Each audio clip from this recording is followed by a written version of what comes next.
Assalamualaikum warahmatullahi wabarakatuh. Salam literasi. Perkenalkan, nama saya Alifa Nur Fauzia, kelas 5, perwakilan dari SDS Sri Rahayu. Saya adalah peserta tantangan literasi Sambedas. Pada kesempatan kali ini, saya akan mempresentasikan buku yang telah saya review, yang berjudul Kumpulan Cerita Rakyat Provinsi Nusa Tenggara Timur, Kisah Sekolah Pemuda Tampan, yang dikarang oleh Maya Rohmayati dan Yodi Kurniadi dan diterbitkan oleh PT Sarana Pancakarya Nusa. Jumlah halaman 51, diterbitkan pada tahun 2009. Di sini diceritakan tentang kisah sekolah pemuda tampan. Pada zaman dahulu, di sebuah desa, hiduplah seorang pemuda yang bernama Sekolong Rebo Tudo. Karena sudah suratan takdir, Sekolong sudah dijodohkan oleh orang tuanya dengan anak bibinya yang belum lahir. Beberapa hari sebelum bibinya melahirkan, Sekolong diperintahkan oleh ibunya untuk pergi dan tinggal di rumah bibinya yang ada di desa sebelah. Sekolong pun pergi sambil mencium tangan ibunya. Tidak terasa dia sudah sampai di rumah bibinya dan bibinya menyambut ramah Sekolong. Sekolong bukan hanya anak yang tampan, tetapi dia juga anak yang sangat rajin.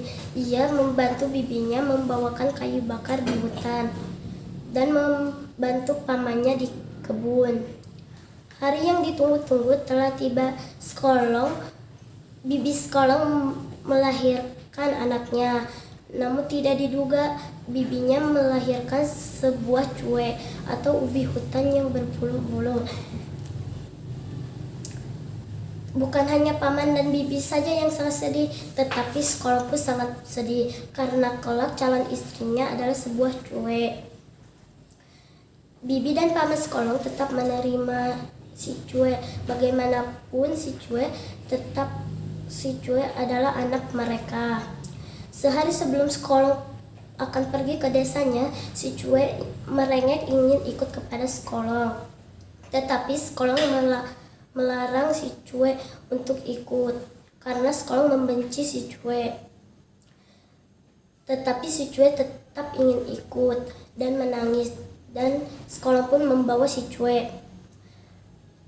Tidak terasa Sekolong sudah sampai di desanya dan warga desa menyambut Sekolong dengan ramah. Tetapi warga desa heran karena tidak melihat wanita di belakang Sekolong, namun hanya melihat sebuah cuek yang berguling-guling. Tetapi Sekolong langsung pergi ke rumahnya. Si cuek selalu membantu bibinya membawakan air di pancuran. Ketika tidak ada orang yang melihat, si cuek mengganti kulitnya dan berubah menjadi wanita yang sangat cantik. Dan itulah pekerjaannya sehari-hari. Pada minggu ini di desa ada pertunjukan caci. Si cuek ingin ikut ke pertunjukan itu dan dia membawa rombongannya. Pada malam harinya, Sekolong bermimpi. Di mimpinya dia harus mengikuti si cuek ke pancuran, dan keesokan harinya dia mengikuti si cuek ke pancuran. Dan setelah itu dia melihat rombongannya menanggalkan kulitnya dan menyembunyikannya di bawah batu. Setelah rombongan si cuek pergi, Sekolong membakar kulit si cuek dan rombongannya. Si cuek yang sedang menari, dia tergeletak pingsan dan ada asap di kepalanya. Sekolong langsung membantu si cuek. Kulit si cuek yang terkena asap tadi dicelupkan ke dalam air dan langsung ditempelkan ke kepala si cuek. Si Sekolong sangat malu kepada si cuek karena si cuek yang sangat dibencinya ternyata adalah wanita yang cantik. Lalu mereka mereka hidup bahagia dan menikah. Hikmah yang dapat diambil di sini, kita tidak boleh melihat orang dari penampilan, tapi kita harus melihat orang dari akhlaknya. Wassalamualaikum warahmatullahi wabarakatuh.